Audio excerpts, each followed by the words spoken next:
आज 30 तारीख का दिन है। आज के दिन महात्मा गांधी जी बापू जी की शहादत हुई थी और इस शहादत के दिन हम पूरे देश में तमाम विश्वविद्यालयों में, कैंपसेस में, कॉलेजेस में आरएसएस बैन की बात कर रहे हैं। ये वही आरएसएस है जिन्होंने गांधी जी को गोली मारकर गांधी जी की हत्या करी थी और गांधी जी के विचारों को बार बार इस देश में हत्या करने का काम ये आरएसएस की सोच, आरएसएस की पार्टी और बीजेपी करती है। हमारे आज अभी डीसी को मेमोरेंडम भी दिया है। पूरे देश में मांग करते हैं कि तुरंत मोहन भागवत जी की गिरफ्तारी हो और आरएसएस को बैन करा जाए। यही आरएसएस की सोच की वजह से बार बार SC, ST, OBC, tribal students के साथ खिलवाड़ होता है। उनकी फेलोशिप, स्कॉलरशिप रोकी जाती है।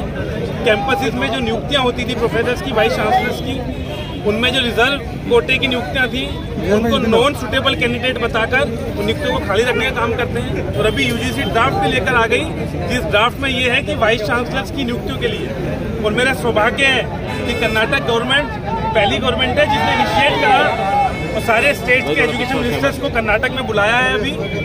ये जो यूजीसी का ड्राफ्ट है ये स्टेट की जो फेडरलिज्म है, ऑटोनोमस बॉडी है, उसको खत्म करने के लिए है। और आरएसएस अपनी सोच के लोगों को यूनिवर्सिटीज में बिठाना चाहती है और वो लोगों को बिठाना चाहती है जिनका एकेडमिकल कोई बैकग्राउंड नहीं है। यूजीसी ड्राफ्ट में ये है कि कोई भी एकेडमिकल बैकग्राउंड काउंट नहीं होगा। अभी तक ये था कि यूनिवर्सिटी में वाइस चांसलर बनने के लिए 5-10 साल का एक्सपीरियंस चाहिए था।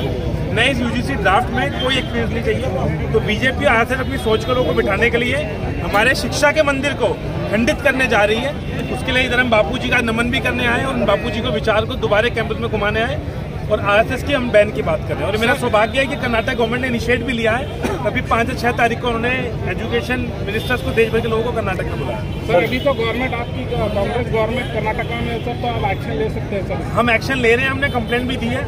इसलिए मैंने आपको बताया कि कर्नाटक गवर्नमेंट ने अभी देश भर के सारे एजुकेशन मिनिस्टर्स को कर्नाटक में बुलाया है और इस यूजीसी ड्राफ्ट को विरोध करने की बात करी गई है। सर ये नेशनल गवर्नमेंट की तरफ से जो नीति जो नेशनल एजुकेशन लॉन्च करे सर, तो उसके लेकर गवर्नमेंट क्या कहेगी? देखिए, कर्नाटक गवर्नमेंट, मेरा सौभाग्य है कि मैं कर्नाटक में खड़ा हूँ और कर्नाटक गवर्नमेंट गांधी जी के विचारों से चल रही है। तो सबसे पहला विरोध अगर किसी सरकार ने कराता है एनईपी का भी, तो वो विरोध भी इसलिए कराते हैं कि ये विरोध सोच हमारे शिक्षा के मंत्री को कलंकित करने की पॉलिसी है, उसका विरोध करा या बैन करिए। सर आप आरएसएस बैन करने की मांग कर रहे हैं। परसों संसद में जो अमित शाह ने अम्बेडकर के बारे में विवादित भाषण दिया, आप प्रोटेस्ट करें, उनका असर ही नहीं सर? हमें देखिए, अभी तक तो पीछे से सीनाजोरी करते थे।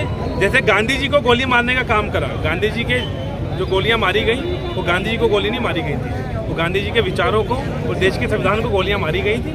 ऐसे ही अभी तक तो पीछे से बोलते थे। खुले तौर पर इनके बीजेपी और आरएसएस के नेता खुले तौर पर देश के संविधान का, बापू का, अम्बेडकर का और उनका नहीं, हमारे देश की फौज का, हमारे देश के तमाम युवा साथियों को जो तिरंगों को मानने वाले हैं, जिनके बापुओं ने, जिनकी दादाओं ने, माताओं ने, बहनों ने इस देश को आज़ादी दिलाने के लिए खून पसीने से इस मिट्टी को खून से सींचा है, उन सबका अपमान है।